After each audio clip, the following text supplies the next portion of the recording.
plaisant de vous retrouver pour cet autre numéro de Belles Lettres. Le plaisir, il est toujours le mien, surtout lorsqu'il s'agit de partager avec vous le résumé d'un ouvrage. Et comme vous le savez, notre dernier numéro, on vous présenta alors cet ouvrage du docteur Getty Michel de regretter mémoire intitulé, je vais lire pour vous, Critique du structuralisme à partir de Michel Foucault, L'homme est-il mort? La préface est signée du professeur Émile Témonier. Il est paru aux éditions Harmattan Cameroun, éclairage philosophique d'Afrique. Et là, vous avez sans doute deviné que nous sommes passés des sciences de l'information et de la communication aux sciences humaines pour parler de la philosophie, d'où le timing qui a eu justement pour que je puisse faire ce résumé, parce qu'il fallait relire à chaque fois, prendre note et essayer de comprendre ce que l'auteur voulait mettre ici en avant, tout en présentant qui est Michel Foucault, qui moi j'avoue j'ai découvert l'homme, et surtout j'ai aussi également compris pourquoi Michel Foucault avait une pensée assez différente des autres auteurs du domaine de la philosophie. Et voilà, à chaque fois je vous demande comment est-ce que vous vous faites lorsque vous rédigez, vous me le dites toujours en commentaire, ou bien lorsque vous appelez pardon. Pour la philosophie, je suis allé jusqu'à faire 4 notes. J'ai 4 fiches de notes. 4 fiches. Et voilà, dans mes fiches, c'était pour pouvoir me retrouver. Et je le disais tantôt, en première de couverture, là, comme vous pouvez voir, la question se pose déjà. Michel Getty plante le décor. L'homme est-il mort? C'est un sujet normatif. Et qui dit sujet normatif dit pensée, dit l'action. Et le lecteur est confronté justement à cette question surprenante. Si l'homme est mort, comment est-ce que l'homme peut mourir? Parce que si l'homme est mort, il ne saurait faire la conclusion de cet ouvrage, il ne saurait partager avec vous cet ouvrage, l'homme ne saurait lire même et comprendre le pourquoi. On demande s'il est encore en vie ou il est mort. Ça, c'est une question philosophique. Et comme vous le savez, dans le domaine de la philosophie, le domaine de la philosophie est animé par 2 idées majeures, d'après ce que j'ai compris après justement avoir fait le Summarize, et en me référant aussi également de ces cours de philosophie que j'ai eu au lycée. Je pense ici d'ailleurs à mon professeur de philosophie, le docteur Zouta, que je salue certainement, il verra ce podcast. Je disais tantôt, la philosophie a deux objectifs dans sa feuille de route. La première, c'est d'assumer. Oui, la philosophie assume ses propos, la philosophie assume ses dits, partant justement sur une expérience. La philosophie va au-delà de l'évidence. Ça, c'est le deuxième point dans la feuille de route de la philosophie. Elle va au-delà de l'évidence, du sens commun, et surtout qu'elle touche des vérités sensibles et scientifiques. Et c'est ce que l'auteur a voulu faire ici. Et justement, l'ouvrage est reparti sur 255 pages, notamment avec une préface, celle du professeur Émile Témonier, une introduction, et notamment l'ouvrage en lui-même, il est reparti en 4 parties, et chaque partie a des chapitres et des sous-chapitres. La première partie, c'est 3 chapitres, la deuxième partie, c'est 2 chapitres, la troisième partie, qui est un peu plus dense, c'est 4 chapitres, et la dernière partie, qui est la 4e, a 2 chapitres, et bien évidemment une conclusion et une bibliographie avec des articles de référence qui situent l'auteur, qui situent également le lecteur, et font comprendre à celui-ci où l'auteur Getty Michel s'est inspiré. L'homme est-il mort? Michel Foucault ne commet-il pas une pétition de principe? C'est la question qu'également je me suis posée après avoir lu tous ces chapitres, parce que si l'on rentre un peu dans le courant philosophique, on sait qu'il y a des auteurs tels que René Descartes, Pascal, Montesquieu, Voltaire, Rousseau, n'ont-ils pas placé l'homme au centre de leurs préoccupations?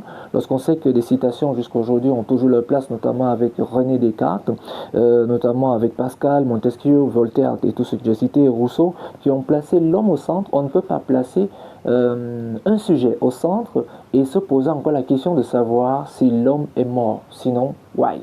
C'est-à-dire, est-ce que la question a véritablement sa place?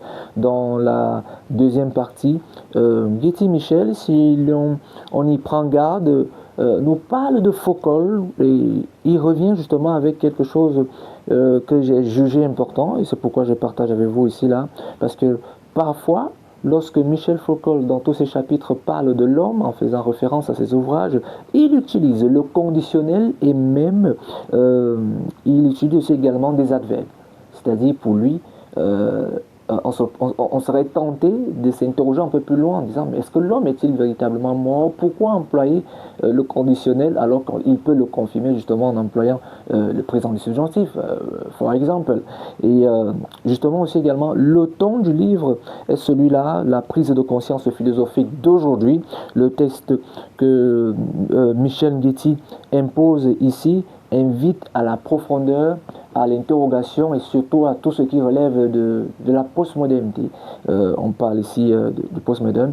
Et chemin faisant, avec cette expérience-là, je suis tenté également de voir tous ces autres auteurs qui s'interrogent sur l'homme, parce que Michel Foucault s'est intéressé justement sur ces auteurs qui s'intéressent sur l'homme et ceux qui ont écrit. C'est à partir de là qu'il s'est posé justement cette question dans cette autre préoccupation. Le livre établit deux choses. D'une part, la science va de pair justement avec l'homme et surtout le langage que celui-ci utilise dans le langage l'homme nommant, c'est-à-dire on présente l'homme au sein de cette société, l'homme découpant, c'est-à-dire tout ce qui se passe autour de l'homme, l'homme combinant est, au, et tout ce qui va avec, c'est-à-dire ce dont l'homme a besoin pour pouvoir vivre, sinon il serait mort, et l'homme donnant.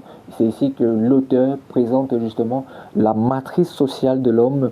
Il y a des choses qu'il faut rappeler, ce sont des choses qui montrent bien suffisance. Foucault n'est pas le prophète de la mort, il apporte juste un sujet qui permet à ce qu'on puisse justement s'interroger sur la condition de l'homme. C'est un ouvrage que je vous recommande, il est très intéressant. Moi j'ai pris la peine de le lire et je le lirai toujours. Et puis il y a cet extrait également qui m'a marqué, c'est à la page 152. Nous sommes là à la page 152, l'homme et l'idée. C'est la partie 3, c'est un sous-chapitre. Et je vais lire pour vous, permettez que je me retrouve, page 152. Cette élimination de l'homme se rencontre aussi dans une certaine littérature contemporaine, notamment dans les œuvres d'Alain Robe, Grillet et Philippe Soren. Il n'y a plus Robe, Grillet dans des êtres privés de leur dimension humaine, réduits à ce qu'il appelle lui-même la platitude. Chez Solé et ses amis, le roman devient celui de l'écriture, sa propre recherche, de la recherche d'une structure close, n'atteignant et ne renvoyant à rien d'autre qu'à lui. Même je reviendrai sur ces entreprises aux allures suicidaires, majocistes, démanisantes de l'homme et ses œuvres. Parce qu'on revient justement en présentant dans cette partie de la page 152, notamment le quotidien de ce que l'homme vit. Et ce texte est capital parce qu'il a un double mérite. Tout d'abord, il clarifie les choses en montrant bien à suffisance que Foucault ne fait pas simplement, prophète, ne se fait pas simplement prophète ou apôtre de la mort de l'homme, mais il la proclame explicitement. Ensuite, il montre bien qu'il y a chez lui, en dernière analyse, aucune hésitation sur cette question, c'est de l'élimination complète de l'homme comme sujet de la connaissance, centre initiative, centre d'intérêt et de référence sous-épistémologique. Il pratique ce qu'il s'agit. Toute référence sur l'homme est dénuée d'intérêt, toute référence à lui illégitime, risible à la limite. Dans cette perspective, la philosophie n'a qu'à se faire un haki. Vous savez, quand on parle de haki, ça vient du côté du Japon, c'est-à-dire à un moment, c'est se mettre un sabre, c'est-à-dire se ôter la vie avec un sabre lorsqu'on sait qu'on n'a pas été digne. Et voilà. Et voilà. Et caduque, obsolète, quel est devenu l'homme quant à lui, tout perdu, plutôt que lui à tout prix, pas plus que la philosophie, il n'y a plus raison pour l'homme de continuer à exister. Ah, j'aime bien cette partie. Voilà pourquoi je vais la relire pour vous. En analysant les propos de pouvoir, de savoir, surveiller et de punir, Foucault tient à préciser dans la même logique. Je cite, ce sont ses propos.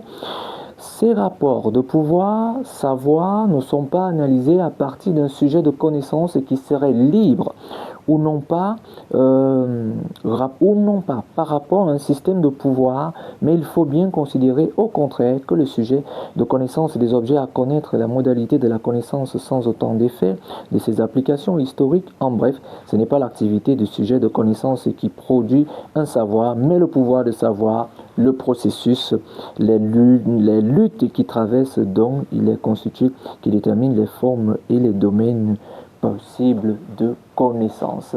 Très plaisant, c'est un ouvrage que je vous recommande. Je vous le dis déjà, c'est 255 pages qui amènent à vous poser des questions autour de l'archéologie, autour de la science, autour également de ces auteurs que j'ai cités, Rousseau, Descartes, Pascal, qui ont mis l'homme au centre de leurs préoccupations. Et ça, l'auteur Michel Guetty a réussi justement à les présenter dans cet ouvrage que je vous ai dit. Il ne coûte que 26 euros. Je crois que c'est 15 000 ou 17 000. Si je me trompe, vous allez me corriger. Et voilà.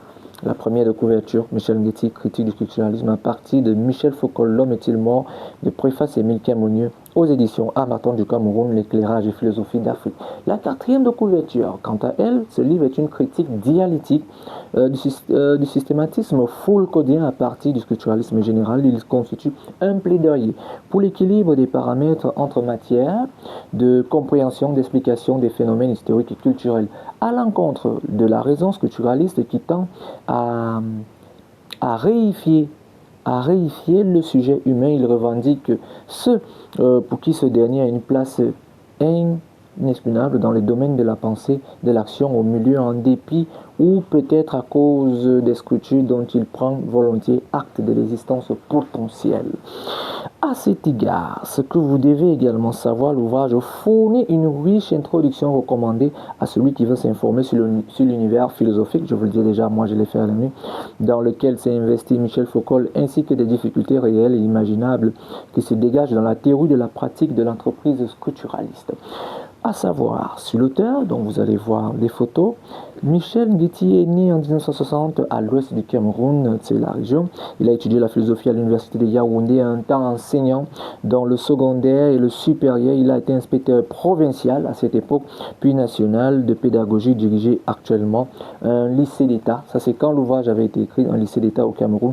Ses premières recherches philosophiques portent sur la question du sujet, notamment chez lui, Albusseuil, qui a pris comme sujet de mémoire, de maîtrise, nous sommes là en 1981, et puis chez Michel Foucault, qui apportera son doctorat de 3e cycle en 1987, pratiquement 6 ans après. Michel Guetty est auteur de plusieurs manuscrits qu'il a commencé à publier, notamment Ici c'était toi ou encore Les Africains contre l'Afrique, qui sera certainement programmé dans d'autres ouvrages.